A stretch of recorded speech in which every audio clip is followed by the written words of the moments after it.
Hello mga idol, please like, share and subscribe for more novel stories to uploads. Diyos ng Digmaan, JC Entertainment. Kabanata 1201. Master Mason, ano ang ibig mong sabihin sa pagdadala ng lahat ng mga taong ito? Nang dumating ang Chief of Windfall Pavilion sa plaza, agad na lumubog ang kanyang mukha sa pinakamalalim na ilalim ng bangin. Hindi niya inaasahan na ang pinuno ng pamilya ng White Branch, Mason White, ang magdadala ng mga elder at eksperto sa antas ng Grandmaster. Alam niya sa puso na ang mga tao sa pamilya ng White Branch ay hindi nang ahas na lumaban sa kanila sa lahat ng oras na ito. Maliban kung ang puti ay may tiyak na antas ng kumpiyansa at katiyakan na sila ay mananalo sa laban. Dagdag pa rito, alam niya na ang pangunahing pamilyang puti ay tila walang pakialam sa bagay na ito, kaya't hindi siya nang ahas na kumilos ng walang ingat at maglunsad ng mga pag-atake sa kanila. Bukod pa rito, ang pinakanatakot sa kabilang partido ay noong nakipaglaban sila sa Windfall Pavilion, ang kanilang pagkawala ay magiging napakalaki na makakaapekto ito sa buong pamilya ng White Branch. Ito ay hindi katumbas ng halaga. Ang tanging bagay na hindi naisip ng hepe ng Windfall Pavilion ay may dinala si Mason sa kanya ngayon. Mason snorted frostily. Pumalakpak siya bilang hudyat. Nang walang babala, ilang lalaki ng pamilya ng White Branch ang lumabas mula sa karamihan at inihagis ang mga ulo ni Petroleum Lanik at nanggang sa lupa. Ikaw! Agad na namuti ang mukha ng hepe ng Windfall Pavilion na parang lahat ng kulay ay nawala sa kanyang mukha. Master Mason, ano ang ibig mong sabihin dito? Paano mo basta-basta napatay ang aming mga tauhan? At wala akong natatandaang ninakawan ka kamakailan. Galit na sigaw ni Chief. Master Mason, huwag mong isipin na matatakot kami sa iyo. Umiinom kami ng dugo tulad ng mga vampira, hindi kami mga ordinaryong lalaki at tiyak na hindi natatakot na damanak ang dugo. At ang aming pangkalahatang kahusayan sa pakikipaglaban ay hindi mas masama kaysa sa iyo. Ilang elder ng Windfall Pavilion ang humihingal at nagbulungan. Oh, hayaan mong sabihin ko sa iyo. Ngayon sa ibaba ng bundok, malapit sa aming nayon, ninakawan ng iyong mga tao ang asawa at anak na babae ng aming nakatatanda ay sinubukan at pilitin silang dalawa na mapagsamantalahan.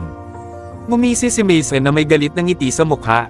Kayong mga tao ay nagiging mas matapang at matapang, nalampasan mo ang hindi madaanan na linya.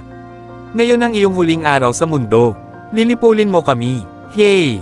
Nakakatawa. Mas madaling magyabang, di ba? Sarcastic na tawa ng Chief of Windfall Pavilion sa pahayag ni Mason.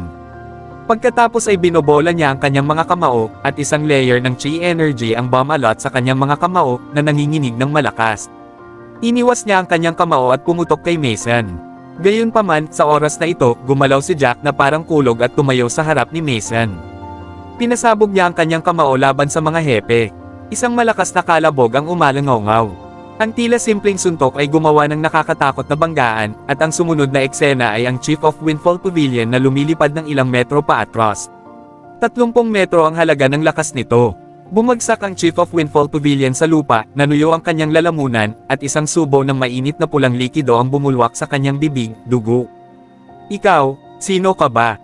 Mayroon kang lakas ng isang tunay na antas ng Diyos, paano ito posible? Ang gayong lakas ng pakikipaglaban, nasa gitna ka ng yugto ng tunay na kaharian ng Diyos, tama ba ako? Matapos subukan ng tunay na lakas ni Jack, kumulog ang sindek sa hepe. Hindi ka taka-taka. Hindi ka takatakang si Mason at ang iba pa ay maglakas loob na umakyat sa bundok at ipahayag ang paglipol ng Windfall Pavilion. Ang pamilyang puti ay talagang nagtataglay ng napakalakas at makapangyarihang puwersa. Sino ako? Hindi na mahalaga. Ngumiti ng matamlay si Jack bago siya dahan-daang naglabas ng ilang salita. Kailangan mo lang malaman na, simula ngayon, ang buhay mo ay pag-aari ko. Patayin silang lahat at ipaubaya sa akin ang lalaking ito. Pagkaraan ng huling salita ng kanyang pangungusap ay ibinaba ni Jack ang kanyang kamay at nagbigay ng utos. Kabanata 1202. Ano? Isang lakas ng gitnang yugto ng totoong Diyos na kaharian. Ganun din. Ilang magagaling na mandirigma ng Windfall Pavilion ang dahan-daang naging hindi magandang tingnan matapos marinig ang mga salita ng hepe. Sa katunayan, ang hepe ng Windfall Pavilion ay palaging nagpapaalala sa kanila na dahil ang pamilya ng White Branch ay malapit sa kanila, magiging katanggap-tanggap kung aagawin nila ang ilan sa kanilang mga mapagkukunan, ngunit hindi sila dapat tumawid sa mga hangganan at patayin ang sinuman sa kanila. Kung talagang nagalit sila sa kabilang partido at nagpasya ang kabilang partido na labanan sila, hindi sila magiging kalaban. Naniniwala ang hepe na kung ito ay ilang maliliit na pag-agaw at pagnanakaw, si Mason at ang kanyang mga tao ay magtitiis. Sa kabaligtaran, para sa ilang iba pang mga pamilya, kung gusto nilang manghuli ng mga mapagkukunan at materyales, ang mga tao ng Windfall Pavilion ay maaaring kumilos ng mas magaspang at mas walang ingat sa kanila. Kapag nalaman ng mga lalaki ng Windfall Pavilion na ang kabilang partido ay nag-iisa o isang grupo ng mga juniors, walang awa silang ninanakawan. Kung tutuusin, hindi man lang alam ng ilan pang pamilya kung nasaan ang Windfall Pavilion. Kaya naman, kahit na gusto nilang ipaghiganti ang kanilang mga tao, hindi ito madaling gawin. Ang pinuno ng Windfall Pavilion ay hindi inaasahan na si Petronum Lanik at ang iba pa ay pinuntirya ang isang elder ng pamilya ng White Branch. Kung hindi ito humihingi ng death wish, ano kaya iyon? Ang pinuno ng Windfall Pavilion ay naging mapatla at namutla nang maisip niya ito. Tumigil ka! Iniabot niya ang kanyang braso sa gulat at sinenyasan ng isang stop sign gamit ang kanyang palad. Akmang susugod sa kanila ang mga lalaki ng pamilya ng White Branch ngunit napatigil sila nang marinig nila ang mga salita ng hepe. Tumayo si Chief mula sa lupa at humakbang patungo kay Jackie. Yumuko siya sa harap ni Jackie at sinabing, "Sir, hindi ko po maintindihan. Hindi ko po kayo na-offend, bakit niyo po tinulungan ang pamilya ng White Branch? Kahit isa sa mga tao ko ang nagkamali na hindi nila dapat, hindi niyo na kailangang makialam sa bagay na ito, di ba?" Alam niya, sa pangkalahatan, ang isang makapangyarihang tao ay hindi gustong makialam sa mga bagay na maingay. Kaya naman, talagang hindi niya mawari ang ugali ng kabilang partido. Bakit makikialam ang isang martial artist na may lakas ng tunay na antas ng Diyos? Nang hindi na hinintay na magpaliwanag pa si Jackie, tumayo si Mason at nagsalita ng malakas, "Monroe Queen, may ideya ka ba kung sino siya? Siya ang tagapagmana ng White Family Head at ang Young Master ng pangunahing White Family. Ngayon sabihin mo sa akin, may karapatan ba siyang asikasuhin ang bagay na ito?" Young Master. Napabuntong hininga si Monroe sa sagot. Ang Young Master ng White Family ay ganito nakalakas. Ang kanyang husay at lakas sa pakikipaglaban ay mas malakas kaysa sa ilang matatanda, tama ba ako? Ako ay nasa maagang yugto pa lamang ng tunay na kaharian ng Diyos. Gayunpaman, hindi mahirap para sa akin na patayin ka. Ngumiti si Jack at sinabi sa walang emosyong tono. Natigilan si Monroe. Ang lakas ng isang manlalaban sa maagang yugto ng tunay na kaharian ng Diyos ay maaaring magpasabog sa kanya ng ganoon kadali at makapinsala sa kanya ng ganoon kalaki. Siya ay nasa maagang yugto din ng totoong Diyos na kaharian. Bukod dito, nanatili siya sa antas na iyon ng halos 3 taon at maaaring ituring na isang malakas na manlalaban sa maagang yugto ng tunay na kaharian ng Diyos. Ito rin ang dahilan kung bakit ang pamilya ng White Branch ay hindi nang ahas na kumilos ng padalos-dalos at lumaban sa kanila kahit na marami silang mga lalaki. Malinaw, ang binata sa harap niya ay nakakuha ng kakayahang patayin ang bawat buhay ng Windfall Pavilion. Anong nakakatakot na pag-iral? Maghintay ka! Agad na nagunat ng kamay si Monroe at nagpakita ng stop sign. Ang kanyang mukha ay mapula at ang kanyang dugo ay nagyelo sa kanyang mga ugat, siya ay lubos na natakot. Malaking pagkakamali ang nagawa ng mga tauhan ko. Totoo rin na hindi ko sila dinidisiplina ng maayos. Ngunit parehong malapit ang pamilya ng White Branch at Windfall Pavilion sa isa't isa, maaari tayong ituring na nakatira sa iisang lugar, at dapat tayong mamuhay ng mapayapa at tumulong sa isa't isa, tama ba? Paano ito? Padadalhan kita ng ilang masiglang damo at mapagkukunan, at tatawagin natin itong balot sa bagay na ito. Nagmungkahi si Monroe sa nanginginig na boses. "Hey! Huli na!" Natatawang sabi ni Jack, "May lakas ka pa ring magsalita tungkol sa kapitbahayan. Noong binubuli mo ang mga tauhan ko noon, bakit hindi mo sinabing kapitbahay ka at dapat tayong mamuhay ng payapa at tumulong sa isa't isa?" Mahigpit na hinawakan ni Jack ang Black Fine Sword, at isang layer ng Chi Energy ang nakapaloob sa espada. Siya ay nagwalas ng espada at sumigaw, malaking pagtama ng alon. Tulad ng salamangka, ang mga alon ng espadang aura ay nagsasama-sama mula sa espada ni Jack. Ang aura ng espada ay dumiretso sa unahan na may kakilakilabot na lakas at kakilakilabot na kapangyarihan. Karamihan sa mga alon ng sword aura na ito, sa ilalim ng kontrol ng kakayahan ng Chi control ni Jackie, ay dumiretso sa Monroe. Ang isang maliit na bahagi ng mga alon na ito ay direktang ipinadala sa ilang malalakas na mandirigma ng Windfall Pavilion na nasa harap niya. Kabanata 1203, She Asterisk T. Ano ang gagawin natin sa harap ng isang manlalaban na nasa totoong Diyos na katayuan? May isang taong nabigla na ang lahat ng kulay ay tumigas sa kanyang mukha.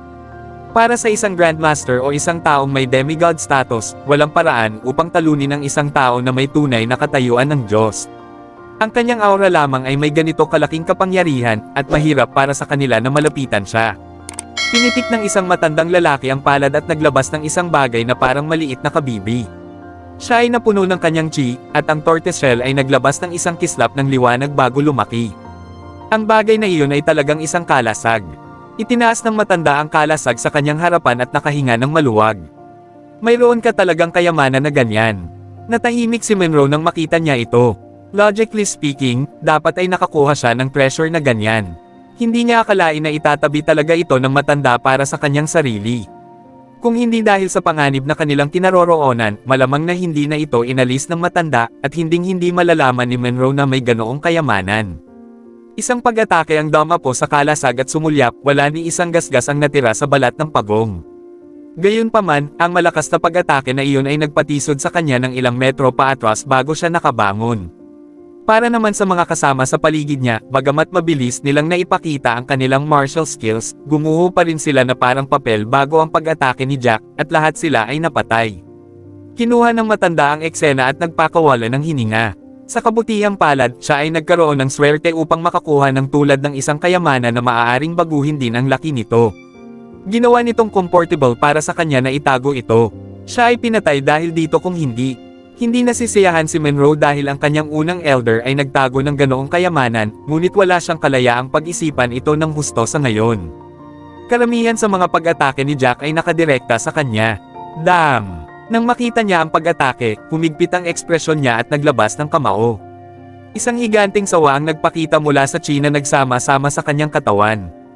Matapos lumitaw ang sawa, umungal ito at sumugod patungo sa mga alon ng mga aura ng espada.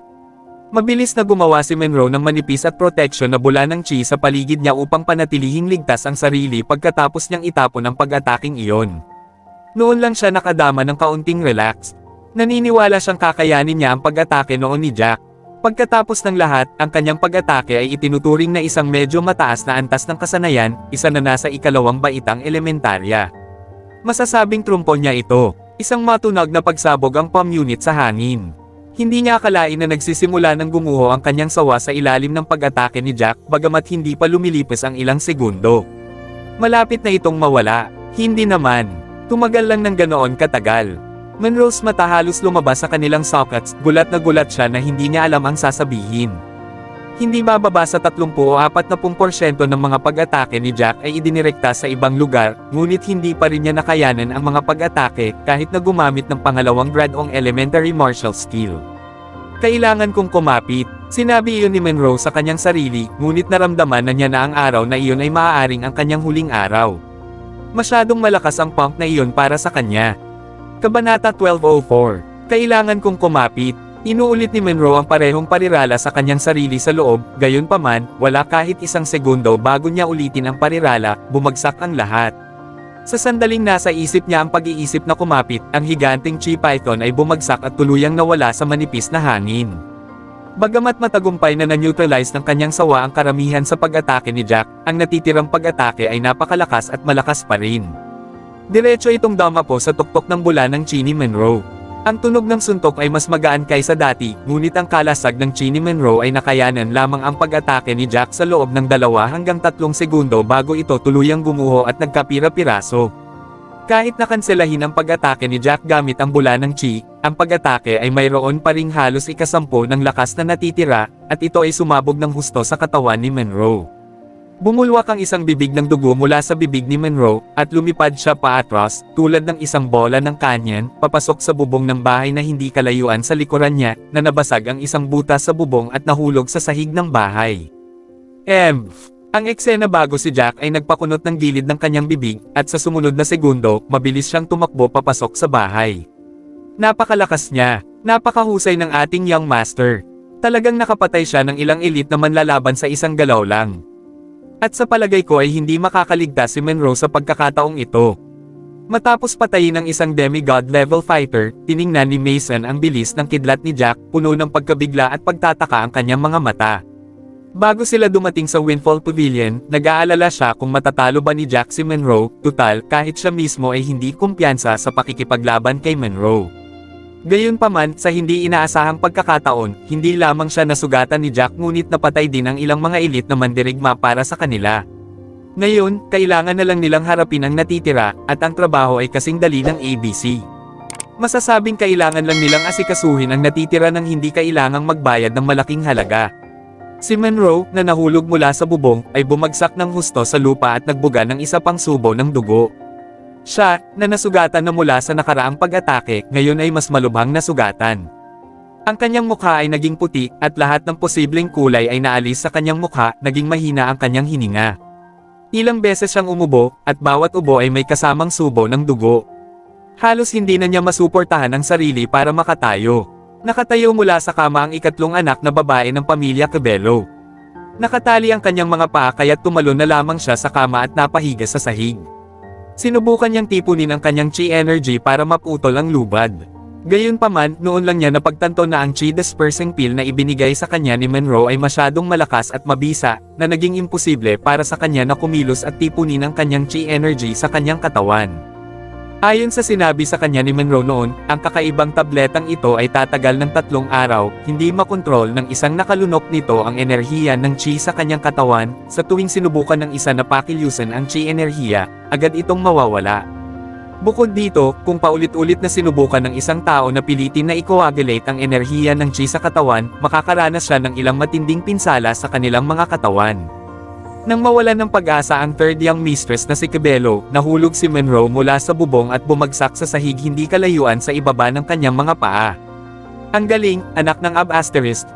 Deserve mo. Ang ikatlong young mistress na si Cabello ay nakaramdam ng biglaang pagsiklab ng saya sa loob niya, ngunit maya-maya lang ay may pumasok na ideya sa kanyang isipan. Kakaiba, noong nahuli ako, walang nakasaksi dito sa pamilya Cabello. Baka may nakakita nito, nagpaalam sa tatay ko, tapos dinala ng tatay ko ang mga tao para iligtas ako.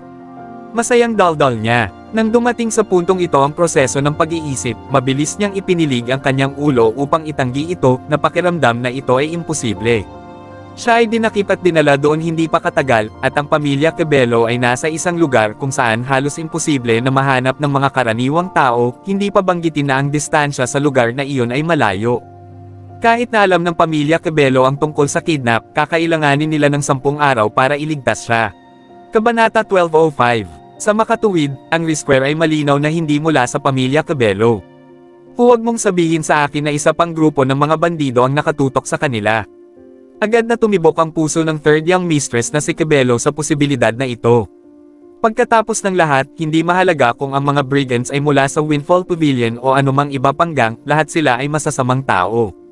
Ang hindi pangkaraniwang bagay ng isang malaking isda na lumulunok ng isang maliit na isda ang malakas na pambubuli sa mahina ay karaniwan sa mga grupo ng mga bandido. Mukhang sa pagkakataong ito ay may isa pang grupo ng mga bandido sa bundok na darating para pagnakawan ang Windfall Pavilion. Ang third young mistress Cabello's thoughts run wild within these few minutes, ang kanyang puso ay hindi mapalagay at ang kanyang takot ay tumindi. Kung tutusin, siya ang may pinakamagandang mukha sa 3 anak na babae ng pamilya Cabello, kahit na magaganda ang kanyang mga kapatid na babae. Higit pa rito, maraming iba pang mga young masters ng mga pamilya ng anino ang mahilig sa kanya at gustong ituloy siya. Kung ang isang magandang babae ay mahuhulog sa mga kamay ng isa pang mas malakas na grupo ng mga bandido, malaki ang posibilidad na siya ay mahuli upang maging asawa ng pinuno ng mga tulisan. Siya ay nasa kawalan ng pag-asa at hindi man lang makatakas mula sa kamay ng hepe ng Windfall Pavilion, ano pa ba ang mas malakas at mas makapangyarihang bandido? Hindi siya magkakaroon ng kahit katiting na pagkakataong makatakas. Sa oras na ito, isang figure ang pumasok sa silid at tumayo hindi kalayuan sa kanya. Nang mapansin ng kabilang partido ang kanyang presensya, hindi kumilos ang kabilang partido ngunit pinag-aralan siya. Bahagyang lumiwanag ang mga mata ni Jack nang makita ang kagandahang nasa harapan niya. Ang magandang babae sa harapan niya ay talagang napakaakit at kaakit-akit. Ang kanyang hitsura ay medyo perpekto, at ang kanyang katawan ay mas hindi mailarawan.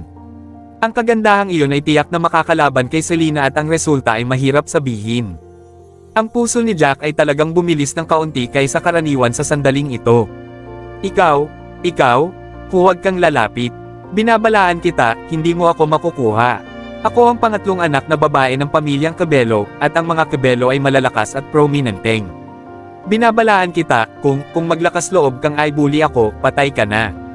Hahanapin ka ng aking ama at papatayin ka kahit na nagtago ka sa ilalim ng lupa. Nang makitang masama ang nakatingin sa kanya si Jack, mas natakot ang third young mistress na si Cabello. Nauutal niyang sabi, sinusubukan niyang gamitin ang nakatali niyang mga paa para umatras. Nagising si Jack mula sa kanyang kagandahan, pagkatapos ay naglakad siya ng walang pakialam kay Monroe, huminto sa kanyang harapan, at walang emosyong sinaksak ang kanyang espada sa dibdib ni Monroe. Nang makita ng ikatlong young mistress na si Cabello na pinatay ni Jack si Monroe nang hindi kumukurap ang kanyang mga mata, tapos na siya para sa, wala siyang maramdaman kundi bulag na takot. Kung nalaman niya ito ng mas maaga, hindi siya magiging matigas ang ulo at lumabas para maghanap ng kayamanan. Nakaramdam siya ng tiwala sa kanyang husay sa pakikipaglaban at pagiging marshal at gusto niyang pumunta sa mainland upang maghanap ng kayamanan. Nananabik siya sa pananabik at saya, ngunit hindi niya alam na siya ay mahuhuli. Ikaw ang anak ng pamilya Cabello. Matapos wakasan ni Jack ang buhay ni Monroe, dahan-dahan siyang naglakad patungo sa third young mistress na si Cabello. Oo, ako ang pangatlong young mistress ng pamilya Cabello. Ang tatay ko ang may lakas sa pakikipaglaban. Ikaw **** na bandido, huwag kang lalapit sa akin. Don't you dare take advantage of me. Natakot ang dalaga sa kanyang puso, ngunit nakadikit pa rin ang kanyang mga ngipin at sinubukan ang kanyang makakaya na bantaan si Jack. Tumigil ka, natigilan si Jack. Tingnan mo akong mabuti, mukha ba akong isa pang tulisan? Noon lang napag-aralan ng detalyado ng third young mistress na si Cabello si Jack, saka siya napabuntong hininga, Isa kang bandido o brigand at ni isa sa kanila ay hindi mabubuting tao. Huwag mong isipin na kaya mo akong lokohin dahil lang sa gwapo ka. Bandido ka, wala ni isa sa inyo ang hindi sinungaling. Ngayon, si Jack ay ganap na natigilan. Walang magawa siyang umiling at dahan-dahang lumapit sa kabilang partido. Huwag kang maglakas loob na lumapit. Sigaw niya, ikaw, anong ginagawa mo?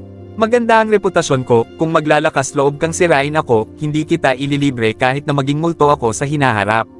Sa sobrang takot ng third young mistress na si Cabello ay sinubukan niyang umatras ng mas mabilis, gayunpaman, tila nakalimutan niyang nakatali lahat ang kanyang mga paa.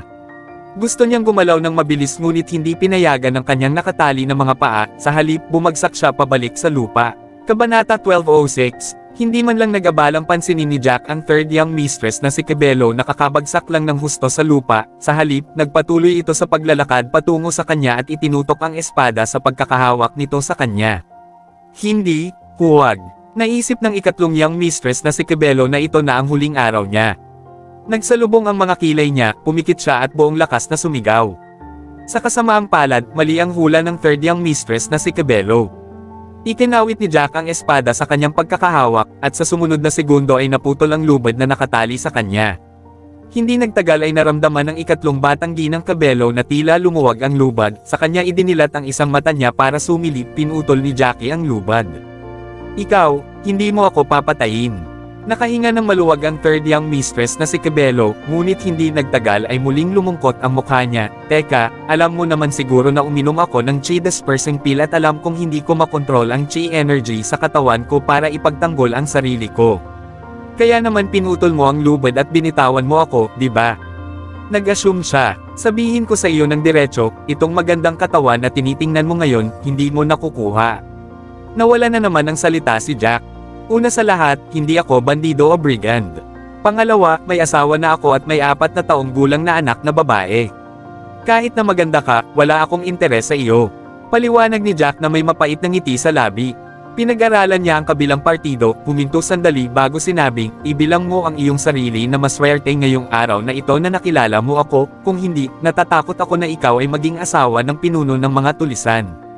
Hehe, umalis ka na, ikaw ay malaya. Ikaw, totoo ang sinasabi mo. Nakaplaster sa mukha ng third young mistress na si Cabello ang kulay ng hindi makapaniwala at pagtataka. Hindi ba talaga niya naintindihan ang lalaking ito bago siya at napagkamalan siyang masamang tao? Hindi ba siya masamang tao? Young Master Jack, magandang balita. Natalo na natin silang lahat. Maayos naman tayong lahat maliban sa ilang taong nasugatan. Napakalaking tagumpay. Sa oras na ito, huminto ang tunog ng pakikipaglaban sa labas ng bahay, at tuwang-tuwa na pumasok si Mason. Gayunpaman, mabilis niyang napansin ang magandang babae sa kanyang harapan, pagkatapos ay tinanong niya, sino ang babaeng ito? At bakit may mga lubad sa lupa? Ang ina-asterisk sucker na si Monroe ay nagtago ng isang babae dito.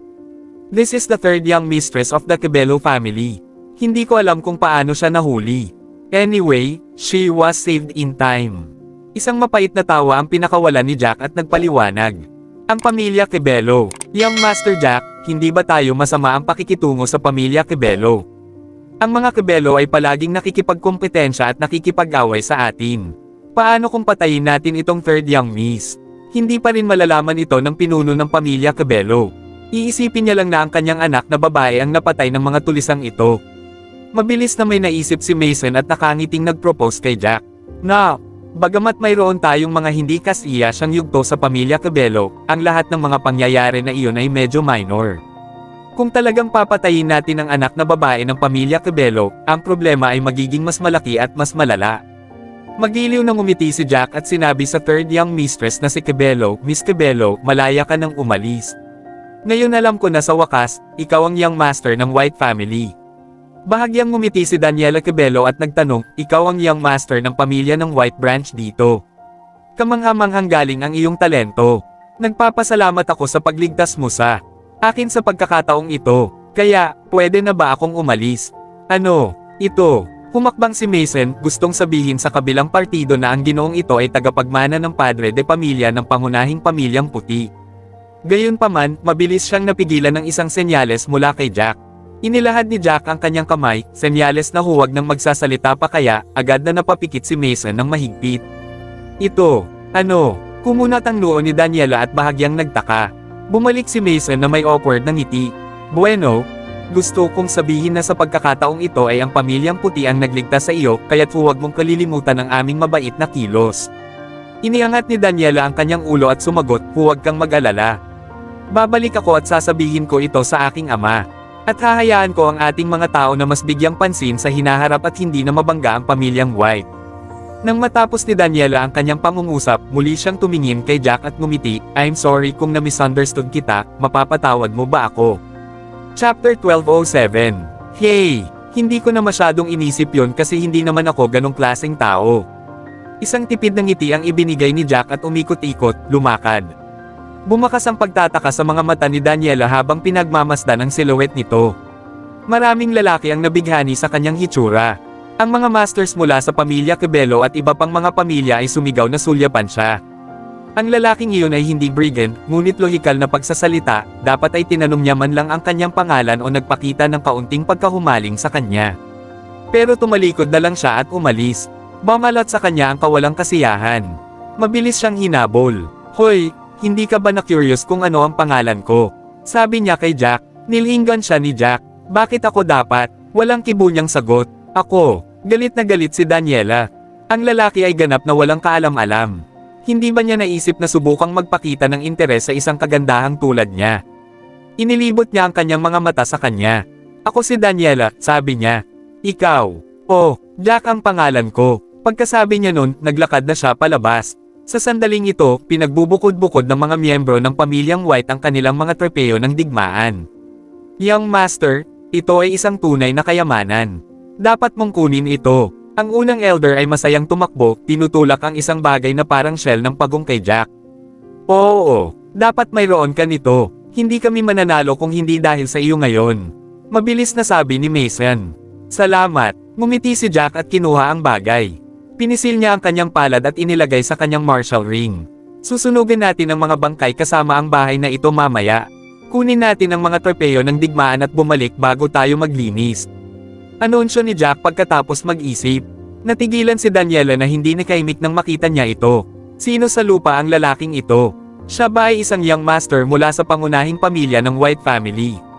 Bakit iba ang pakikinig sa kanya ng mga mandirigma mula sa mga pamilya ng sangay? Matapos itong pag-isipang mabuti, nadama niya na ito ang nangyari. No way na siya ay magiging napakalakas kung hindi siya mula sa pangunahing pamilya, hindi niya magagawang patayin si Monroe. Bakit hindi ka pa umaalis? Matapos linisin ng lahat ang mga bangkay, napansin ni Jack na nakatayo pa rin si Daniela sa malapit. Isang kulubat ang nabuo sa pagitan ng kanyang mga kilay. Walang magandang relasyon ang pamilyang puti sa pamilya Cabello. Ayaw niyang magpakita ng kahit katiting na kahinaan. Bakit napakabangis? Lalong natahimik si Daniela nang tila naiinip si Jack. Hindi bale na hindi niya sinubukang mantikilya siya, at ngayon sinusubukan niyang itaboy siya. Hindi pa siya nakaranas ng ganitong kahihiyan noon. Sinaman siya ng tingin. Hindi ako aalis, mananatili ako sa lugar ng pamilyang White ng 2 o 3 araw pa. Sabi niya, si Jack ay hindi makapagsalita sa loob, umasim ang ekspresyon niya. Miss Daniela Quibelo, tama ba ako? Iniligtas kita dahil nagkataon na nandoon ka. Aksidente iyon. Bale ayaw mong suklian ang pabor, pero bakit mo gustong manatili dito? You're stepping out of your boundaries. Hindi ba pwedeng ang isang dilag na tulad ko ay gustong manatili ng ilang araw sa lugar ng pamilyang puti? Talagang hindi mo alam kung paano putulin ang isang rosas kapag nakita mo ito. Hindi ko alam kung paano nakahanap ng asawa ang isang tulad mo. Pumalukip-kip si Daniela sa dibdib, galit na nagsasalita. Chapter 1208, nang marinig ito ni Mason, ninitian niya si Jack. Young Master Jack, siya mismo ang nagsabi nito, talagang hindi mo alam kung paano makilala ang isang rosas, sabi niya. Dahil nailigtas mo siya sa napakagandang paraan, syempre, may interes siya sa iyo ngayon. Napakalupit mo na tanggihan ang kanyang kahilingan. Sinabi rin ng isa pang elder mula sa ibang branch family, tama. Para kayong tagmang ginawa sa langit. Sumang-ayon na lang kayo sa kanyang kahilingan. Ang pangatlong anak na babae ng pamilya Quibelo ay sikat sa kanyang kagandahan. Paano mo siya tatanggihan ng ganoon lang? Namula ang pisngi ni Daniela nang magsalita ang dalawa. Inilibot niya ang kanyang mga mata kay Mason. Ano ba ang pinagsasabi mo? Wala na akong ibang paraan, okay. Wala akong access sa chi ko nitong mga ilang araw, simula nang kainin ko ang chi dispersing pills na iyon. Kung mapahamak ako sa anumang panganib habang ako ay mag-isa, hindi na ako makakalaban ng lahat. Dito, huminto si Daniela bago siya nagpatuloy, kaya nga kailangan kong manatili sa iyong lugar ng 2 o 3 araw. Aalis ako kapag bumalik ang aking chi. Chi dispersing pills. Kumunat ang noo ni Jack. Hindi ko akalain na magkakaroon ng ganoong tableta. First time kong marinig ito. Oh, nandito na, young master. Mabilis na inilabas ni Mason ang isang ganoong tableta mula sa kanyang martial ring at ibinigay ito kay Jack. Mabilis na natuklasan ni Jack ang race 8 ng counter pill, pati na rin ang isang maliit na furnace ng tableta. Hindi ko akalain na makukuha ni Monroe ito. Ito ay isang first grade elementary pill, ngunit ang tableta na ito ay maaaring magamit.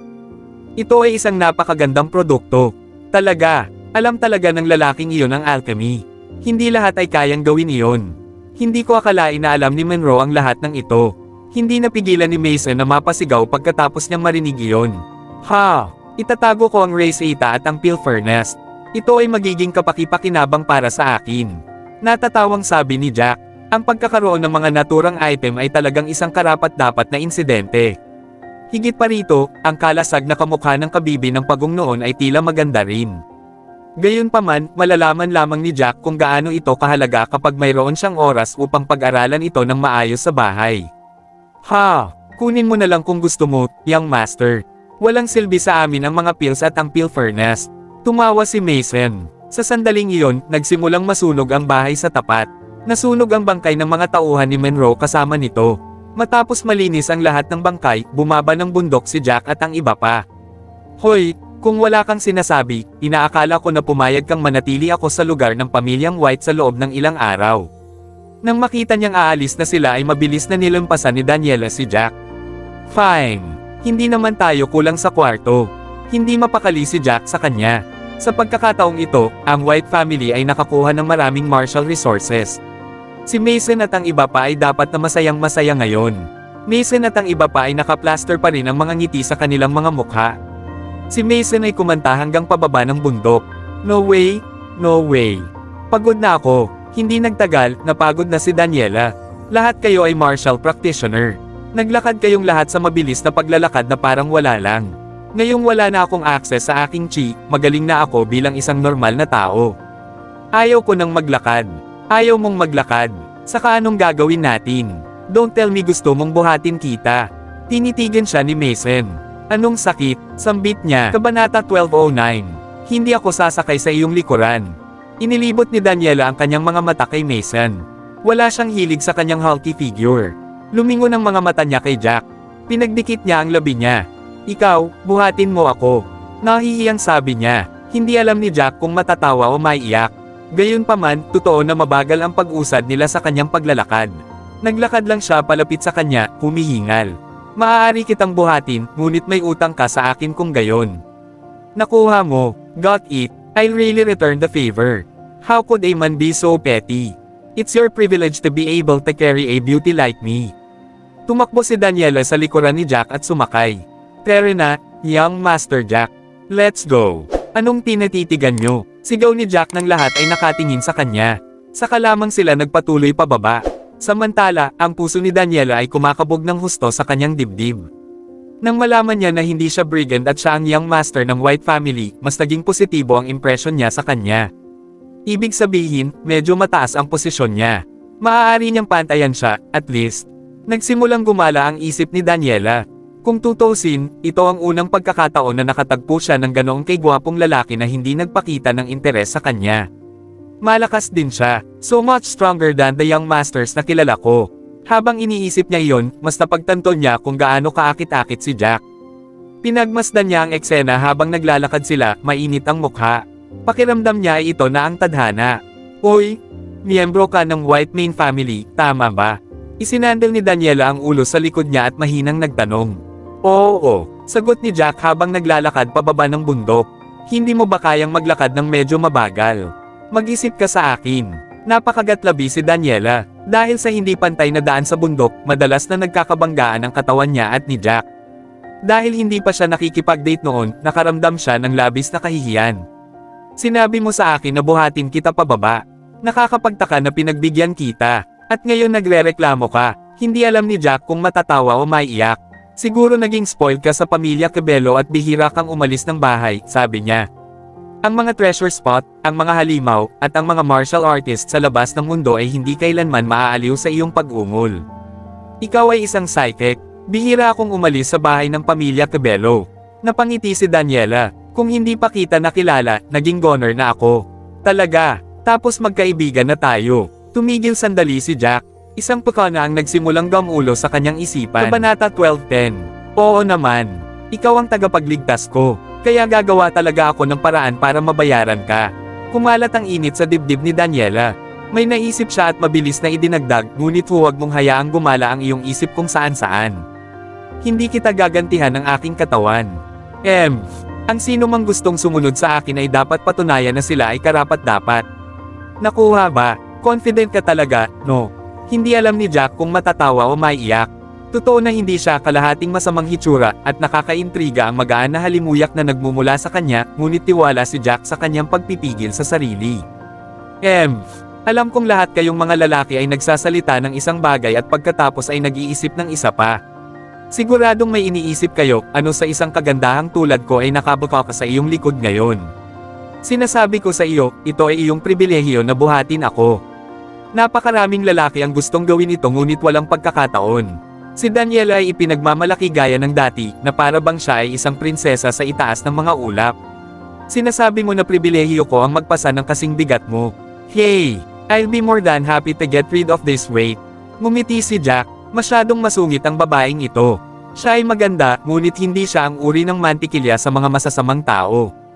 Tinawag mo akong mataba. Anong pinagsasabi mo? Ang daming humahanga sa figure ko. Galit na galit si Daniela nang sabihin sa kanya ni Jack na mabigat siya. Pinipigilan niya ang pagnanasang sakalin siya. Siguradong may mga problema ang kanyang paningin. Medyo mataba siya sa ilang lugar, pero hindi naman siya mataba. After talking to her for a while, Jack popped the question, tama. I heard that the Cabello family has a precious ancient tome. Something about forbidden medicine, right? Tama. Paano mo nalaman? May alam ka bang gamot? Walang iniisip na sagot ni Daniela. Tama. Interesado ako sa medisina. Nabalitaan ko na ang tome ay naglalaman ng mahalagang kaalaman, kaya syempre, alam ko ito. Napakaganda kung magkakaroon ako ng pagkakataong tingnan ito. Sabi ni Jack kay Daniela pagkatapos niyang mag-isip. Hey, gusto mong tingnan? Pumalaklak si Daniela. Hindi ko man lang ito masilip kahit na gusto ko. Kasalukuyan itong nasa pag-aari ng ating unang elder. Nakabiti ng matandang iyon na para bang ito ang pinagmumula ng kanyang buhay, palaging pinag-uusapan. Kung gaano ito kakomplikado at kung paano niya ito kailangan pag-aralan. Sinabi pa niya na naglalaman ito ng mga pamamaraan ng alchemy ng paggawa ng mga tabletop sa ikatlo at ikaapat na grado. Alam ito ng tatay ko at ng iba pa. Ikatlo o ikaapat na baitang na tabletop. Humugat ng malalim na hininga si Jackie pagkatapos niyang marinig ito. Kahit na ang second grade spirit grass ay napakahirap hanapin, ngunit ang tome na ito ay naglalaman ng mga alchemical record ng ikatlo at ikaapat na baitang ng mga tabletop. Nangangahulugan ba ito na malapit na siyang mahanap ang ina ng mga tabletop? Kabanata 12:11. Kung mayroong pangatlo o ikaapat na baitang na mga Pildores, nangangahulugan iyon na umiiral ang pangatlo o ikaapat na baitang masiglang damo. Kung iyon ang kaso, nasaan ang masiglang damong ito? Ang mga spirited na damo o mga tabletang tulad niyan ay malamang na maging sanhi ng pagkasunog ng enerhiya ng isang tao na may tunay na katayuan sa Diyos. Nangangahulugan ito na ang mga alamat tungkol sa katayuan ng tunay na Diyos ay maaaring totoo. Tama. Sinabi ng tatay ko na umiiral ang ikatlo at ikaapat na baitang ng mga table task na nangangahulugan na ang tunay na katayuan ng Diyos ay maaaring totoo. Mukhang walang gaanong pader si Daniela, at madali niyang nakausap si Jack, kaya ang Tom ay isang tunay na kayamanan para sa unang elder. Pag-aaralan niya ito sa bawat oras na mayroon siya, sinusubukang i-dissect ang mga lihim nito. At kung minsan ay humahanap siya ng totoong kayamanan, para makita kung mahahanap niya ang third grade spirited na damo na inilarawan sa Tom. Naging mabunga ba ang kanyang mga paghahanap? Naningkit ang mga mata ni Jackie nang marinig iyon. Tanong nito sa kanya, isang mapait na ngiti ang ibinigay ni Daniela. Zilch. Wala siyang maipakita kahit na matapos ang lahat ng mga taon na ito. Sa palagay ko ay hindi umiiral ang pangatlo at ikaapat na baitang masiglang damo. Wala siyang nahanap na kahit isang tangkay. Marahil ay may sumulat ng Tom na iyon para lamang maglaro ng matagal ng pagbibiro sa mga susunod na henerasyon. Sa tingin ko hindi. Napansin sana ng unang elder mo na peke iyon pagkatapos mong pag-aralan ito ng matagal. Tsaka, nabalitaan ko na medyo bihasa siya sa medisina. Medyo sikat din siya sa alchemical research. Matapos pag-isipan ito ni Jack, nagsalita siya ng may matatag na resolusyon, naniniwala ako na ang tunay na katayuan ng Diyos ay totoo. Hindi tayo maaaring sumuko sa mga pahiwatig na direktang tumuturo dito. Hey! Maaaring medyo mahirap iyon. Lahat ng 8 Shadow Family ay nagsisikap na tuklasin ang landas patungo sa Ultimate God status. Iniisip ng lahat na may paraan para makapasok sa Ultimate God status, ngunit walang nakahanap nito. At napakatagal na. Sa palagay ko ang aming pamana ay maaaring nawala pagkatapos ng lahat ng mga taon na ito. Sabi ni Daniela, magiging mahirap kung ganoon ang kaso. Noong unang panahon, ang ating mundo ay napuno ng chi. Ngayon ay halos wala na. Hindi tayo makakapasok sa katayuan ng tunay na Diyos kahit na natagpuan natin ang tamang paraan. Hindi napigilan ni Jack ang buntong hininga. Tila imposibleng makapasok sa tunay na kaharian ng Diyos at mabuhay sa loob ng 200 taon. Gayunpaman, hindi niya maisip ang tungkol dito ngayon. Kinailangan niyang kunin ang tome na iyon para makita kung may teknik para pagalingin si Fernando. Tama. Kahit kailan, hindi talaga ako naniniwala sa lahat ng usapan na ito tungkol sa Ultimate God status at kung ano-ano pa. At saka, wala akong mataas na martial level at bata pa ako. Ipaubaya ko ang pag-iisip sa aking ama at sa mga nakatatanda, lalo na sa mga nasa tuktok ng katayuan ng tunay na Diyos. Wala na silang ibang paraan para pagbutihin sila, kaya't wala ng iba pang paraan para pahusayin sila, kaya wala ng iba pang paraan para mapaunlad sila. Ngumiti si Daniela at sinabing, pero walang paraan na titingnan mo ang tome na iyon. Hindi didinggin ng unang elder ang mga utos ko kahit sigaw ko sa kanya na ilabas ito. Siya pa nga ang mag-flip ng mga pahina para sa tatay ko kapag gusto niyang basahin iyon. Kailangan ng iyong ama na humingi ng pahintulot mula sa unang elder kung gusto niya itong makita. Kumunat ang noo ni Jack. Ibig sabihin ng unang elder ay may napakalakas na posisyon sa iyong pamilya. Patuloy niya, syempre. Ang unang elder ay nasa totoong Diyos na katayuan, tulad ng aking ama, at ang kanyang martial skill ay mas mataas. Higit sa lahat, alam niya ang alchemy at medisina. Kaya naman mas mataas pa ang katayuan niya sa pamilya Cabello kaysa sa aking ama. Ang aking ama ay kailangang maging magalang sa kanya. Puno ng pagmamalaki ang boses ni Daniela nang magsalita siya tungkol sa kanyang pamilya. Hindi maraming pamilya ang may higit sa isang manlalaban sa pinakamataas na katayuan ng tunay na Diyos tulad ng pamilya Cabello. Kahit kayong mga taong mula sa pamilyang puti ay dapat magkaroon lamang ng isa. Internally speechless si Jack nung narinig niya yon. Hindi niya inaasahan na ganoon kalakas ang unang elder ng pamilya Cabello. Ito ay magiging lubhang mahirap na makuha ang tome mula sa kanya. Kabanata 12:12. Tunay na malakas ang pamilya Cabello.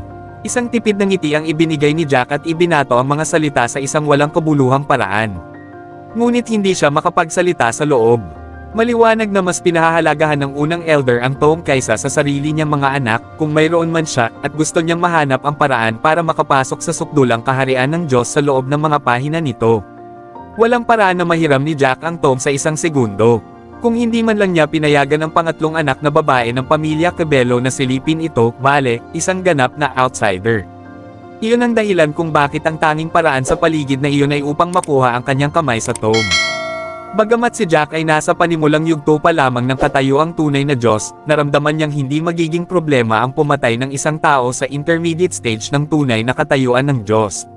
Malamang na maaari niyang bigyan ng isang tao sa advanced na yugto ng katayuan ng tunay na Diyos ng isang mahusay na pagtakbo para sa kanyang pera. Gayunpaman, ang unang elder ng pamilya Cabello ay nasa tuktok ng katayuan ng tunay na Diyos. Kahit na sa mga manlalaban na pareho ang ranggo sa kanya, outstanding siya. Sa lahat ng ito na isinasaalang-alang, ito ay imposibleng maaga ang tomb ng direkta sa kanya. Unless mas malakas si Jack kaysa sa matanda. Noon lang siya nagkaroon ng pagkakataon. Siyempre, ang pamilya Cabello ay marahil isa sa nangungunang 3 pinakamalakas na pamilya sa 8 pamilya ng Anino. Ngunit ang pinakamalakas ay hindi pa rin tayo.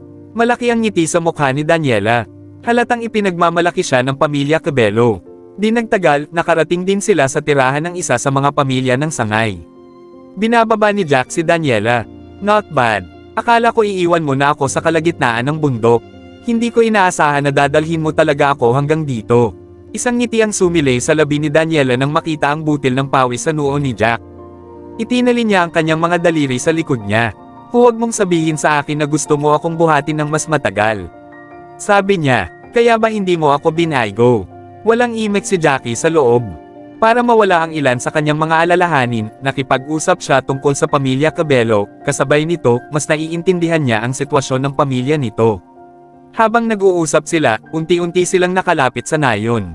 Hindi niya ito masyadong iniisip, sa totoo lang. Binigyan niya ng mapait na ngiti. Walang gustong magpabuhat sa iyo ng mas matagal, sa sobrang bigat mo, sagot niya. Nakalimutan lang kitang ibaba dahil kausap kita. Ibinagsak na sana kita sa paanan ng bundok kung na-realize ko lang kanina. As if maniniwala ako sayo. Inilibot ni Daniela ang kanyang mga mata. Saan ka tumutuloy? Nahihiyang tanong niya. Mananatili ako sa bahay sa tabi mo. Ano? Hindi alam ni Jack ang sasabihin. Bakit gusto mo akong sundan? Don't tell me that you like me now. I do have some confidence in my charm, after all. Nagbibiro lang siya pero nagpanik si Daniela sa sinabi niya. Mabilis siyang umikot, namumula ang pisngi.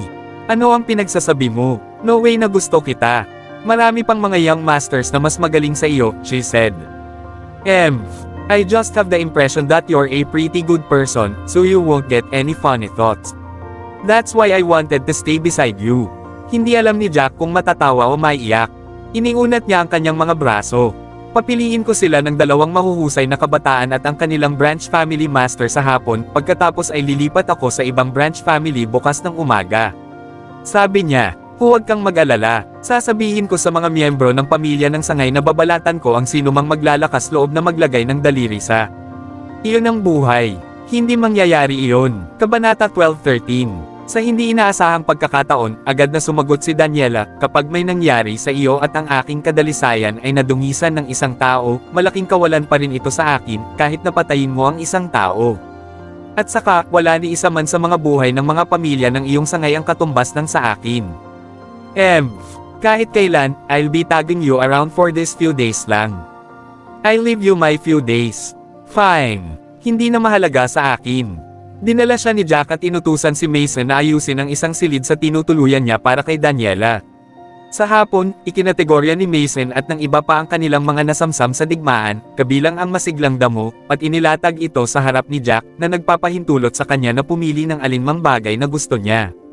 Matapos niyang pag-aralan ng mga bagay saglit, pumili lang si Jack ng ilang tangkay ng gamot na babagay sa paggawa ng chipils. Maraming masiglang damo dito, young master. Bakit hindi ka kumuha ng higit pa? Ang kanilang unang elder ay umirap pagkatapos niyang mapansin na napakakaunting mga bagay ang napili ni Jack. Hindi na kailangan. Mayroon akong sapat. Ngumiti si Jack. Aalis si Mason para sa pangunahing pamilya. Napili mo na ba ang susunod mong pinuno ng bahay? Ang unang elder ay nagbigay ng isang paumanhin ng ngiti. Pinili nila akong lahat. Kaya ako, wala akong pagpipilian kundi ang kunin ang mantle of househead ng branch family na ito. Napakamot ng ulo si Jack. Kung gayon, ano ang tungkol sa mga talento? Kailangan ko ng 2 pangalan. Gagamit ka ba ng kompetisyon sa pakikipaglaban upang magpasya sa mga kampyon, o mayroon ka na bang mga halatang talento sa inyo? Mayroon kaming 2 malinaw na amo sa aming bahay, guro, paliwanag ni Mason habang humakbang siya pasulong. Amos at Dawson. Gusto naming i-nominate silang dalawa, pero gusto pa rin ng apo ng second elder na si Nick Eni na magkaroon ng martial arts competition, kahit na hindi siya kasing lakas ng alinman sa kanila. Ano ang dapat nating gawin? Bahagyang natigilan si Jack nang marinig niya ito. Gaano kalaki ang agwat sa pagitan nila? Tanong niya. Si Amos at Dawson ay nasa intermediate stage ng demigod status, samantalang si Nick Eni ay nasa simulang stage ng demigod status. Seriously, hindi ko alam kung ano ang iniisip ng babaeng iyon. She's a whole level lower than them but still insist on a battle to prove their position. No way that it's be easy for her to beat them. Besides, kakastart lang niya sa kid status. Sa sandaling ito, isang teenager na babae sa hindi kalayuan ang tumayo at sumigaw kay Jack, "Young Master Jack, ang pagpili ng mga master ay hindi lamang isang bagay batay sa kanilang kasalukuyang kakayahan sa pakikipaglaban, tama ba ako? Hindi ako magiging nasiyahan maliban kung mayroon kaming isang kompetisyon, hindi bababasa. Wish din ng parents ko na makapasok ako sa White Family. Ang aking pagkakataon na itaguyod ang pangalan ng aking pamilya ay nakasalalay dito." Tumango si Jack pagkatapos niyang marinig iyon. Sige, magkakaroon tayo ng kompetisyon dahil may hindi nasisiyahan sa pamantayan sa pagpili. Pagkatapos niyang sabihin iyon, hinarap niya ang mga manunood, kayong mga hindi kontento ay maaaring humakbang din para lumahok sa labanan. May gustong makipaglaban sa kanilang tatlo. Naghintay ng ilang sandali si Jack. Walang nagtaas ng boses, kaya't kinausap niya si Nick Eni. Sige, maaari mong piliin na labanan si Dawson o si Amos. I will judge your potential based on the duel. Salamat, Young Master Jack. Tumalon sa tuwa ang puso ni Nick Eni nang pumayag ito sa kanyang proposal. Ang kanyang mga mata ay kumikislap sa pagitan ni Dawson at Amos. Hey, lalabanan kita, Dawson. Sa wakas ay nagpahayag siya. Kabanata 12:14. Haminin mo ako. Nanlaki ang mga mata ni Dawson White at halatang hindi kumbinsido. Nick Eni White, hindi pala ako kasing galing ni Amos White sa tingin mo. Mababa ba ang tingin mo sa akin? Napangiti agad si Nick Eni sa kahihiyan. Hindi. Kuya Dawson, pareho kayo ni Kuya Amos sa fighting powers at halos pareho rin ang combat power nyo. To be honest, I have to choose one even though I really don't know who one of you to choose. Hence, I choose you. Sinaman ang tingin ni Dawson si Nick Eni. Bata, sigurado akong nararamdaman mo na hindi ako kasing galing ni Amos at mahina ako, di ba? Direktang naglakad si Dawson patungo sa isang medyo bakanting lugar at mapanuksong itinaas ang kanyang kilay kay Nick Eni. Kung ganoon nga, Sister Nick Eni, hindi ako magpipigil. Kung tutusin, ang pagkakataong makapasok sa White main family ay napakahalaga para sa akin. It's related to me or my parents' destiny. Sino ang naghihintay na magpigil ka? Walang kwenta para manalo ako sa kompetisyon kung nagpipigil ka. Maya-maya ay dumating na si Nick Eni sa harapan ni Dawson. Kinulat niya ang kanyang mga kamay sa mga kamao at si Chi ay nagsimulang umapaw sa ibabaw ng kanyang mga kamao. Sige, seryosong away tayo ngayon. Agad na napuno ng gana makipaglaban si Dawson nang makita kung gaano kaseryoso si Nick Eni. Kinulat niya ang kanyang mga kamay sa mga kamao at hindi nagtagal ay nagsimula na silang dalawa sa kanilang laban. Kailangang banggitin na kahit na ang galing ni Nick Eni sa pakikipaglaban ay mas mababa kaysa sa kanyang kalaban, halos pareho ang kanilang kapangyarihan sa pakikipaglaban noong nagsimula silang makipaglaban. May desisyon si Jack pagkatapos niyang mag-obserba sandali. Kung medyo stable ang husay sa pakikipaglaban ni Nick Eni, magagawa niyang manalo laban kay Dawson kahit na hindi siya pumasok sa intermediate level ng demigod stage. Sa kasamaang palad, nakamit lamang ni Nick Eni ang unang yugto ng antas ng demigod at hindi siya gaanong sanay sa paggamit ng kanyang chi. Kasabay ng katotohanan na ang chi sa kanyang katawan ay hindi kasing sapat ng sa katawan ni Dawson.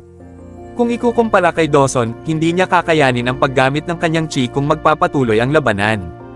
Ang dalagang ito ay may napakahusay na kakayahan sa pakikipaglaban, may pagkakataon ba siyang manalo? Hindi napigil ang itanong ni Third Young Mistress Cabello kay Jack. Natigilan din siya habang nakatingin sa dalawa na agresibong nag-aaway. Hindi siya mananalo. Baka manalo siya kung pareho sila ng husay sa pakikipaglaban.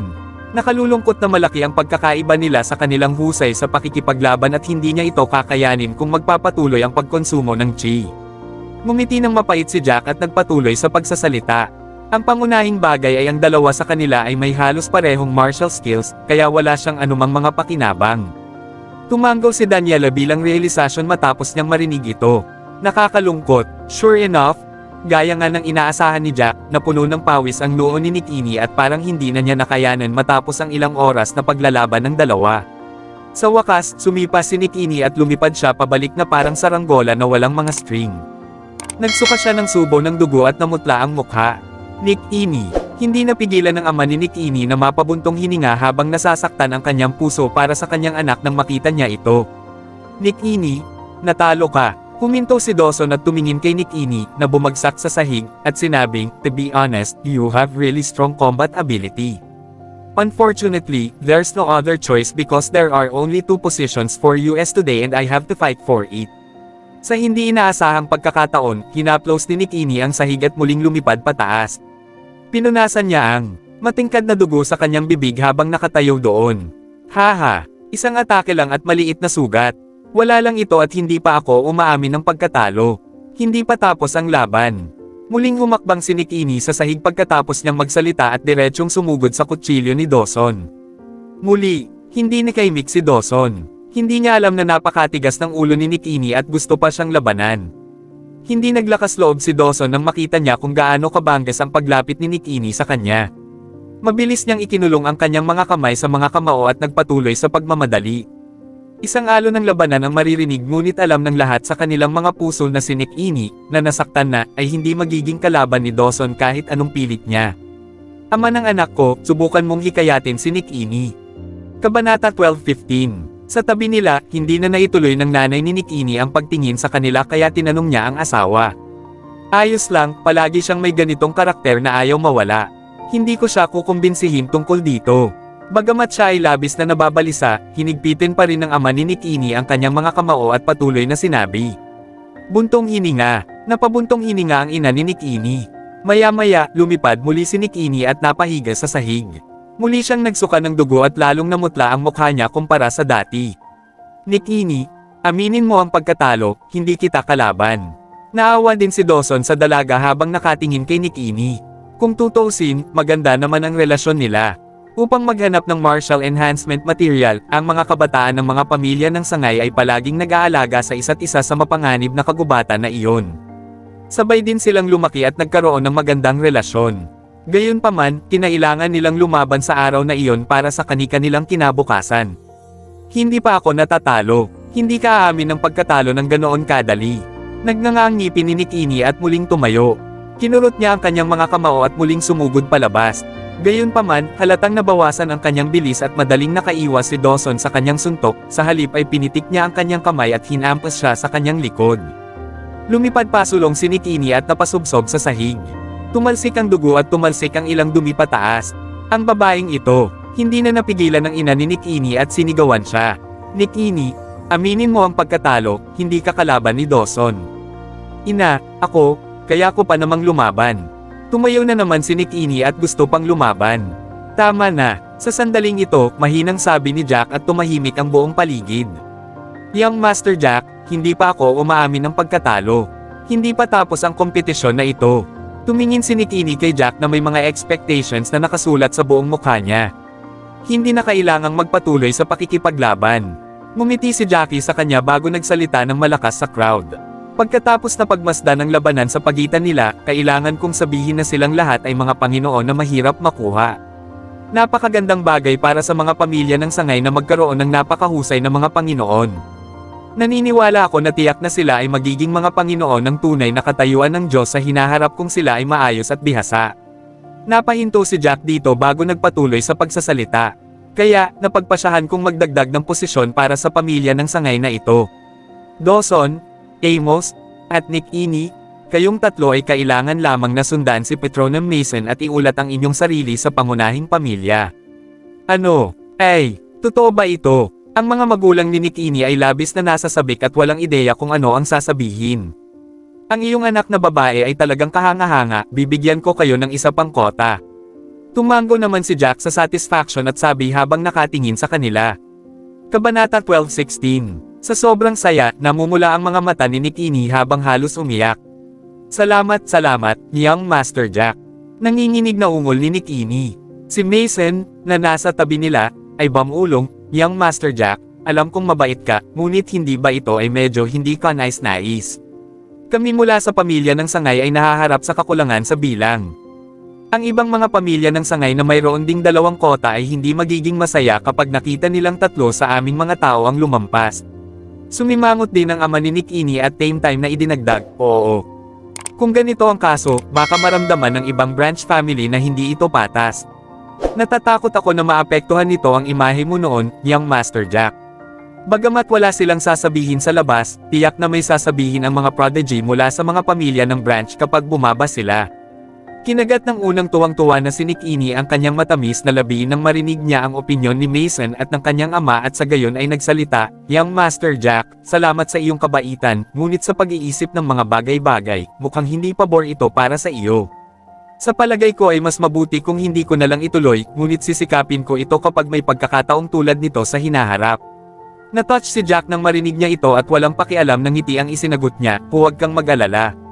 Dahil napag-usapan ko na ito, hindi magiging problema. Basta't pakiramdam ko ay sapat ka na, hindi ito lumabag sa mga patakaran at dagdagan ang kota. Hindi mo kailangang mag-alala sa iyong sarili tungkol sa bagay na ito. Kung ang ibang mga pamilya ng sangay ay may malaking kahangahangang pakikitungo sa mga ito, hindi nila kailangang dagdagan ang gayong mga talento. Makikipag-usap ako sa mga mula sa iba pang pamilya ng branch tungkol dito. Kung ganoon nga, nagpapasalamat kami sa iyo, Young Master. Agad na sinenyasan ni Mason si Jack gamit ang kanyang mga kamay. Talagang pinag-isipan mo kami ng mabuti, Young Master Jack. Kami mula sa mga pamilya ng sangay ay lalapit at higit pa kung kailangan mo ng anuman, kahit na nangangailangan ito ng aming buhay. Ang ama ni Nick Ini ay tumingin kay Jack ng may paghanga at tuwang-tuwa. Young Master Jack, ikaw talaga ang benefactor ng aming pamilya. Haha. Huwag kang magbanggit ng kahit ano tungkol sa mga benefactors o kung ano paman. Lahat tayo ay miyembro ng White Family, at natural na hindi natin hahayaang masayang ang magagandang siblings. Bukod doon, kung si Nick Ini ay may parehong husay sa pakikipaglaban gaya ni Dawson, sa palagay ko kahit nakasama sina Dawson at Amos na nagtutulungan, hindi nila siya matatalo sa White Family. Hindi ba't mag-aaksaya ng oras mula sa pamilyang White kung magsasanay ako ng ganoong oras mula sa pamilyang White ang simula? Humalaklak si Jack at idinagdag, kung tutuusin, ang isang kabataan ang may pinakamahuhusay na talento at pangunawa para sa pagsasanay. Ito rin ang pinakamagandang timing para sa pagsasanay. Ang ina ni Nick Ini ay tumingin kay Jack ng may pasasalamat. Young Master Jack, maaari ka bang manatili ng ilang araw dito sa amin? Bibigyan ka namin ng magiliw na pagtanggap. Bahagyang ngumiti si Jack at tinanggihan sila, at sinabing, hindi na kailangan nito. Aalis ako ng maaga bukas ng umaga pagkatapos ng isang gabing pahinga para pumunta sa susunod na pamilya ng branch. Kung tutuusin, napakaraming pamilya ng branch at kapangyarihan ang umaasa sa aming pangunahing pamilya. Kahit na subukan nating paikliin ang buong paglalakbay, aabutin pa rin ito ng tinatayang 2 araw. Tumango ang lahat, halatang iba ang posisyon ni Jack sa puso ng mga branch family na ito. Noong nabubuhay pa ang ikatlong elder at si Lily pa ang nasa poder, binubuli nila ang mga miyembro ng pamilya ng branch. Nag-abot sila ng mas maraming martial enhancement materials na pinaghirapan nilang makuha. Napakakaunti talaga sa kanilang mga kamay para sa kanilang pagsasanay. Matapos ang lahat ng iyon, umunlad ang lahat para sa mas mahusay mula nang pumasok si Jack. Masaya ang lahat pagkatapos mamatay ang ikatlong elder at tinanggal si Lily sa pangunahing pamilya ng puti dahil walang sino man ang magpapatuloy sa malupit na pagtrato sa kanila. Samantala, iniuwi si Lily sa mga Lagorio sa pangunguna ng isang matandang lalaki ng pamilya Lagorio. Ang kanyang mga sugat ay unti-unting naghilom pagkatapos ng ilang araw na pagpapahinga sa kanyang pagbabalik. It was bad enough that the status of her son is uncertain and she was thrown out of the White family, but the fact that Wade was used and manipulated Lily turned her haggard in just days. Kabanata 12:17. Nabawasan si Lily ng halos 5 kilo sa loob ng ilang araw. Nakahinga ng maluwag si Lily habang nakatingin sa bakana ng tirahan ng pamilya Lagorio bago pumasok kasama ang matanda. Hindi nagtagal, nakita ng ilang binata na nagbabantay sa gilid ng dalawa si Lily. Bumalik na si eldest miss. May tumakbo agad para ipaalam sa iba pagkatapos nilang makita. Isang batang babae ang lumapit sa kanya at nakangiting nagsalita, pinatanda miss, bakit ka bumalik mag-isa? Hindi nagtagal ay napansin ng dalaga na may mali kay Lily. Dati ay isang all-smile, masayahing babae sa tuwing siya ay bumalik, ang kasalukuyang Lily ay mukhang wala siyang lakas at labis na nawala ng gana. Kumunat ang noo ng dalaga at maingat na nagtanong, eldest miss, ano? Ano ang nangyari sa iyo? Bakit parang nanghihina ka? Napabuntong hininga ang matandang katabi nila. Young Susan, itigil mo na ang pag-iisip. Mahirap ipaliwanag ang lahat sa ilang segundo lang. Nagpatuloy ang dalawa sa paglalakad at hindi nagtagal ay nakarating sila sa isang malaking parisukat sa gilid ng bundok. Sa sandaling iyon, si Master Lagorio, kasama si Old Master Lagorio at ang napakaraming matatanda, ay sumugod upang salubungin sila. Dahil si Lily ay hindi nakabalik sa kanyang dalaga sa loob ng maraming taon, natural na masaya ang mga Lagorio nang mabalitaan nilang nakabalik na siya. Anak, anong nangyari sa iyo? Agad na nalaman ng ina ni Lily na may mali kay Lily nang makita niya ang kanyang anak at agad na nahulaan, had. Nahanap na ba nila ang bangkay ni Lance? Baka namatay talaga si Lance. Walang buhay na umiling si Lily bago iniangat ang ulo para tingnan ng ama. Namumulang mga mata, nagsalita siya, pare, wala man lang akong husay sa pakikipaglaban ngayon. Pinalayas ako ng bastos na si Nash White sa pamilyang Lagorio at sinira ang husay ko sa pakikipaglaban. Isa akong ordinaryong tao ngayon. Halos himatayan si Master Lagorio dahil sa galit matapos niyang marinig ito. Matagal siyang nakabawi bago nagtanong, ano ba talaga ang nangyari? How dare Nash White treat you like that? Ang matandang lalaki mula sa pamilya Lagorio ay bumantong hininga at sinabi, Guro, ang panganay na Banibin ay nasa isang bawal na relasyon sa pangatlong elder, at sila. Gusto pa nilang magrebelde para kunin ang titulong Panginoon ng Pamilyang Puti. Hindi inaasahan na mabibigo, at napatay si Wade White. Napatay din ang ilang matatanda at patronem na handang maghimagsik kasama nila. Natigilan si Master Lagorio sa narinig, lalong nag-aalinlangan. Ano ba ang lahat ng ito? Hindi ba ayos lang ang lahat dati? Bakit gusto mong magrebelde? Hindi ba't nagkaroon ng kakaibang sakit si Nash at naghihingalo? Naisip ko na lang na bisitahin siya sa loob ng 2 araw. Bakit ako nakakarinig ng mga pagtataksil at bawal na relasyon? Kabanata 12:18. Ang matanda na may apelyidong Lagorio at ibinalik si Lily, ay nagpaliwanag, ganito ang nangyari, hindi pa bumabalik si Lance, at dahil wala pang balita tungkol sa kanya, hinahanap siya ng mga miyembro ng pamilyang White. Huminto muna ang matanda bago nagpatuloy, gayunpaman, wala sa kanilang paghahanap ang nagbunga, at natural na iniisip ng mga miyembro ng pamilyang White na patay na si Young Master Lance. Nagkataon, ang Panginoon ng Pamilyang Puti na si Nash White ay gustong makilala ang kanyang may bahay sa labas ng mundo, si Joan at ang kanyang anak sa labas, si Jack.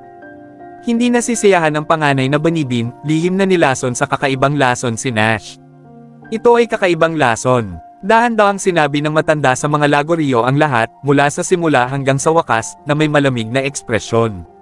Nagalit si Old Master Lagorio sa lahat ng narinig at galit na itinuro si Lily. Lily, anong ginawa mo? Hindi katakatakang sinira ni Nash ang iyong husay sa pakikipaglaban at pinatalsik ka sa Pamilyang Puti.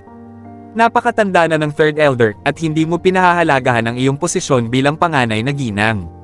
Nilason mo talaga si Nash at nakipagkita pa sa Third Elder. Pinahiya mo ako. Ang matandang master ay labis na nabalisa habang siya ay nagsasalita, sa sobrang galit na ang kanyang buong mukha ay naging berde. Hindi niya akalain na gagawa ng ganito ang kanyang apo. Kung lumabas ang balita tungkol dito, mawawala ang lahat ng karangalan ng pamilya Lagorio.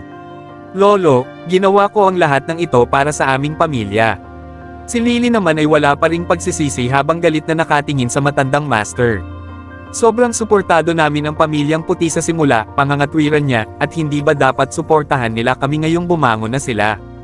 Palihim akong kumuha ng maraming martial enhancement materials kasama ang Third Elder, ngunit hindi siya kumukuha ng marami.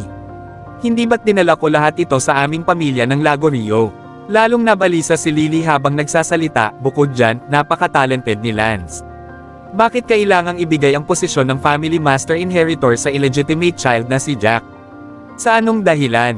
Nagbigay kami ng marami, at nagbigay ako ng napakaraming para sa White Family, kaya ang susunod na Family Master ng White Family ay dapat na anak ko.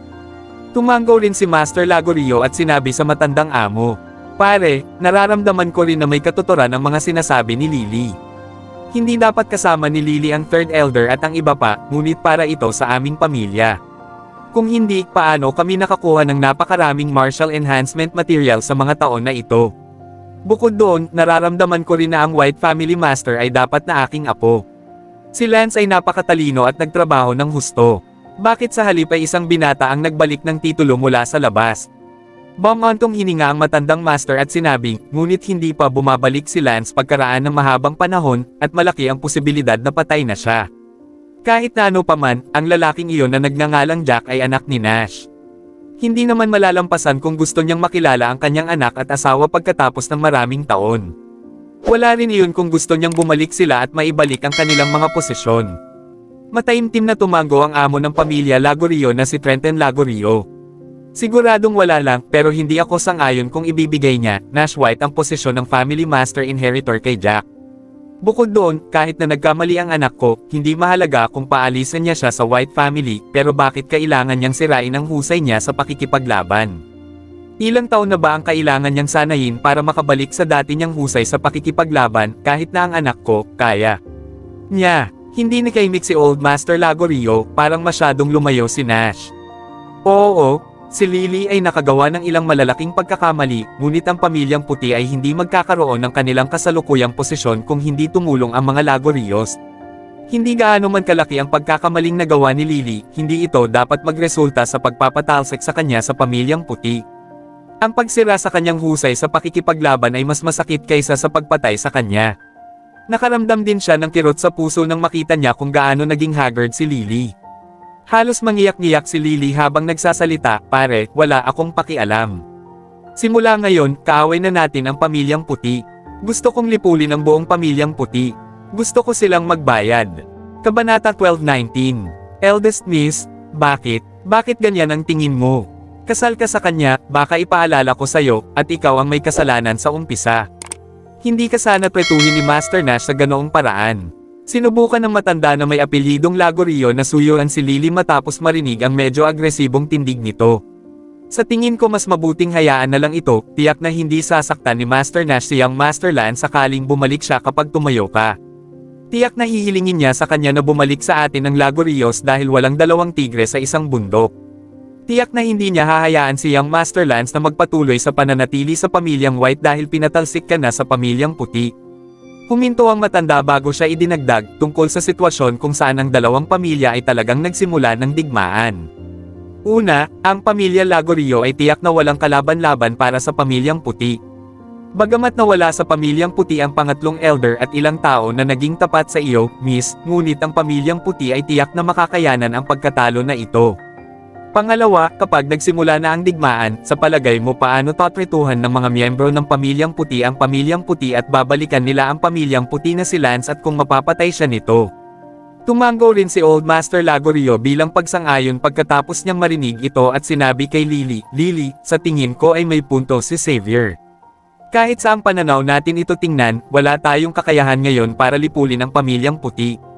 Bukod doon, hindi alam ang sitwasyon ni Lance.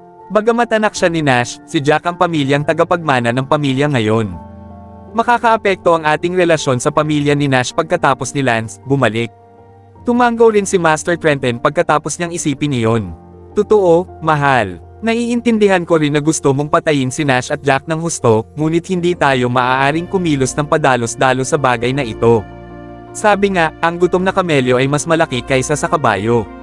Wala tayong mapapala sa isang digmaan, kaya kailangan nating bantayan ang ating sarili sa bagay na ito. Ang ina ni Lily, si Diana Simpson, ay humakbang din para hikayatin ang kanyang anak, "Anak, mas mabuti kung bumalik ka sa iyong silid at magpahinga ng mabuti sa susunod na 2 araw.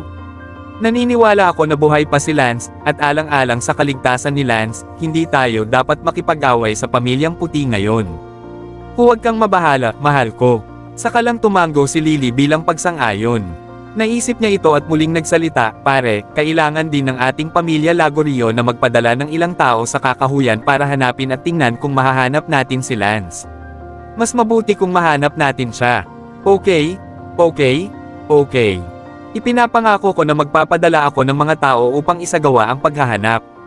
Tuloy-tuloy na tumango si Trenton at saad kay Lily. Sinulyapan ni Diana ang mga katulong sa kanyang tabi at nagutos, "Ang iilan sa inyo, dalhin ang aking anak na babae para makapagpahinga siya. Magluto ng masarap na sopas ngayong gabi para mapunan niya ang kanyang katawan." Hindi nagtagal, umalis si Lily kasama ang ilang mga katulong. Sa wakas, tumingin si Trenton sa matandang nagpabalik kay Lily at nagtanong, "Xavier Lagorio, ikaw? Plano mo bang bumalik sa pamilyang puti o manatili sa pamilya Lagorio mula ngayon?" Kabanata 12:20. Habang tinanong siya sa mismong lugar, mapait na ngumiti si Xavier at sinabing, "Guro, plano kong bumalik sa pamilyang puti." Tutal, maganda ang pakikitungo sa akin ng Panginoon ng Pamilyang Puti at iniligtas pa niya ako minsan. Habang ako ay isang Lagorio, dati akong miyembro lamang ng pamilya ng Lagorio branch. Nang marinig ang kanyang tugon, mapait na napangiti si Trenton. Kamangha-mangha, hindi ko akalaing magiging lapdog ka ng Pamilyang Puti kahit na naroon ka sa loob ng ilang taon. Haha, ito ay walang katotohanan. Nakalimutan mo na ba na isa kang Lagorio? Nagalit si Xavier nang marinig ang sinabi ni Trenton, di minsan ay hindi siya pinakitunguhan ng maayos nang siya ay nanatili sa mga Lagorio, labis na galit. Sa halip, binubuli siya. Nakapagtataka, sa pagpasok sa Pamilyang Puti, hindi lang siya binigyan ng mahalagang posisyon kundi nailigtas din siya ni Nash minsan. Lihim siyang nangako mula sa araw na iyon na ang kanyang buhay ay kabilang sa Pamilyang Puti. Kaya naman mas pinili niyang pumanig sa Pamilyang Puti kaysa makasama si Lily at ang Third Elder. Hindi niya akalain na ang mabait niyang pagpapabalik kay Lily sa Lagorios ay sasalubungin ng panunuya mula kay Trenton, na tinawag pa siyang lapdog. Sa nagngangalit na mga ngipin, tinuligsan ni Xavier, alam kong isa akong Lagorio, guro, ngunit bilang tao, kailangan nating sumulong, hindi banggitin na utang ko kay Nash White ang aking buhay. Ang pangalan ng pamilya ko ay Lagorio, ngunit naiintindihan ko ang pangangailangan na magkaroon ng pasasalamat. Hindi maaaring walang konsensya ang isang tao. Namatay ang aking mga anak sa pakikipaglaban para sa pamilyang Lagorio, at wala akong utang sa pamilyang Lagorio. Tumalikod na siya at handa nang umalis. Nababaliw ka na ba? How dare you speak to our family master like that? Pinisil ng unang elder ng pamilya Lagorio ang kanyang kamay at naglabas ng espada, handang umatake. Tumigil ka, dumating ang matalim na utos mula sa matandang guro ng Lagorios. Hayaan mo siyang umalis. Tumigil sa paglalakad si Xavier at lumingon sa mga tao bago iminuwestra ang kanyang mga kamay. Paalam. Pagkatapos niyang magsalita, pumakbang si Xavier gamit ang dulo ng kanyang mga daliri at lumitaw si Chi sa ilalim ng kanyang mga paa. Direkta siyang sumugod pataas sa langit at lumipad pababa. Sa loob ng ilang paghinga, nawala si Xavier sa paningin ng lahat. Ang unang elder ng pamilya Lagorio ay nag-aalalang sinabi kay Old Master Lagorio pagkaalis ni Xavier, Old Master, si Xavier ay may mataas na martial level, at hindi natin siya papayagang umalis. Itinuturing tayong mga kaaway ng White Family, at malapit na tayong makidigma sa kanila, makakabuti sa atin na patayin ang isang napakalakas na demigod level, at siya ay nasa pinakamataas na antas ng demigod, tunay na antas ng Diyos balang araw. Please subscribe and hit the notification bell for more novel stories. JC Entertainment.